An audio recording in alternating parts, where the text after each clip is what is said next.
आजची आपली ही पनीरची भाजी बघा.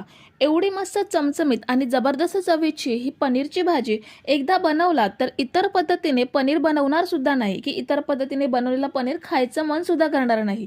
एवढी सुपर टेस्टी आजची पनीरची ही रेसिपी आहे. सर्वात आधी आपण पनीर फ्राय करून घेऊयात. त्यासाठी पॅनमध्ये पुरेसं तेल घ्यायचं आहे.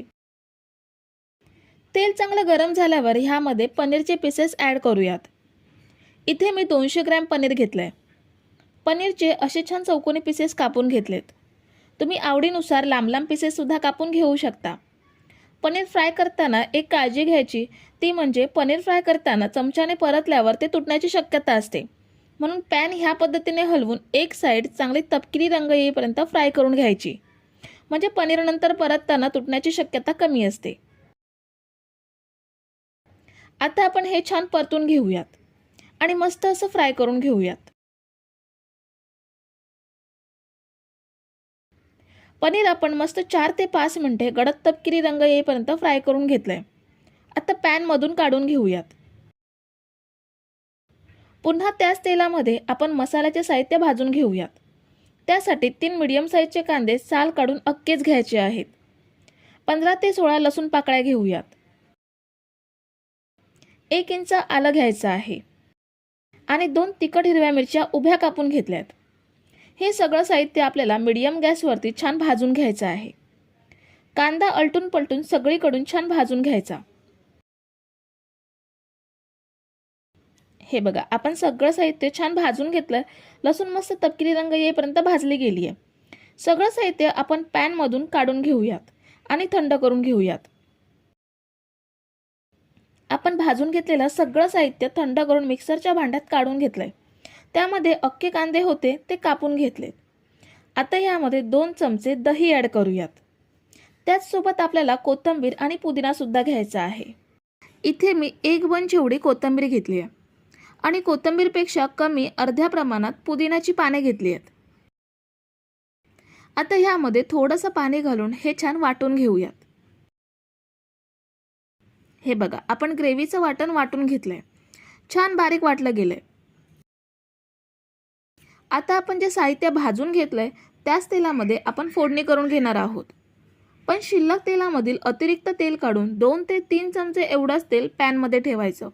बाकीचं तेल कुठल्याही भाजीच्या फोडणीसाठी वापरू शकता.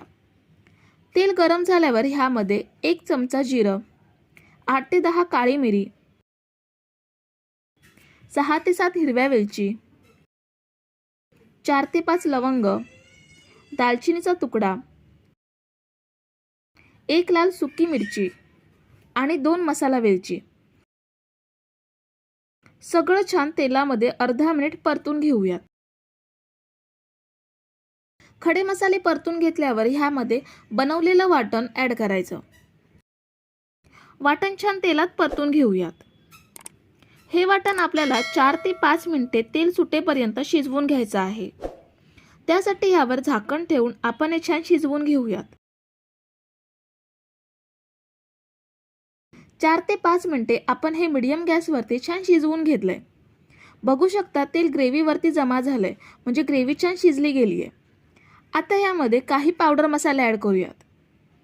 अर्धा चमचा हळद, 1 चमचा लाल मिरची पावडर, अर्धा चमचा जिरे पावडर, 1 चमचा धने पावडर आणि 1 चमचा गरम मसाला घेऊयात.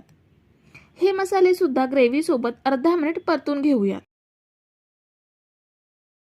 मसाले परतून घेतल्यावर वाटण बनवलेल्या मिक्सरच्या भांड्यात अर्धा ग्लास पाणी घेऊन भांड्याला लागलेली ग्रेव्ही पॅनमध्ये ॲड केली आणि आपल्याला जेवढं पातळ हवं असेल तेवढं पाणी ॲड करून कन्सिस्टन्सी ॲडजस्ट करायची.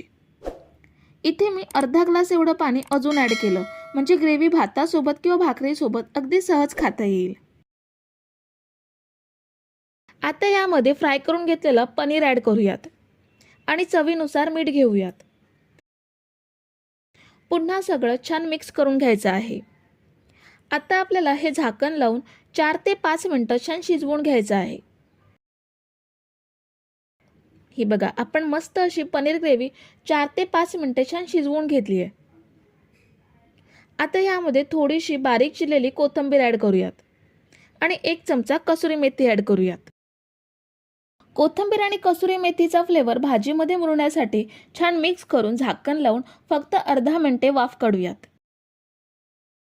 ही बघा आपली मस्त चमचमीत पनीर हैदराबादी तयार. आपल्याकडे काही स्पेशल कार्यक्रम असतात किंवा पाहुणे येणार असतील तर पनीरची ही रेसिपी नक्की ट्राय करा. खूप छान चमचमीत तयार होते. ही भाजी आपण भात किंवा भाकरी, रोटी, नान सोबत अगदी सहज खाऊ शकतो. तर मंडळी, रेसिपी कशी वाटली हे कमेंट करून नक्की सांगा आणि व्हिडिओला न विसरता लाईक करा. रेसिपी तुमच्या मित्रमैत्रिणींसोबत शेअर करा आणि चॅनलला सबस्क्राईब केलं नसेल तर लगेच सबस्क्राईब करून घ्या. थँक्यू.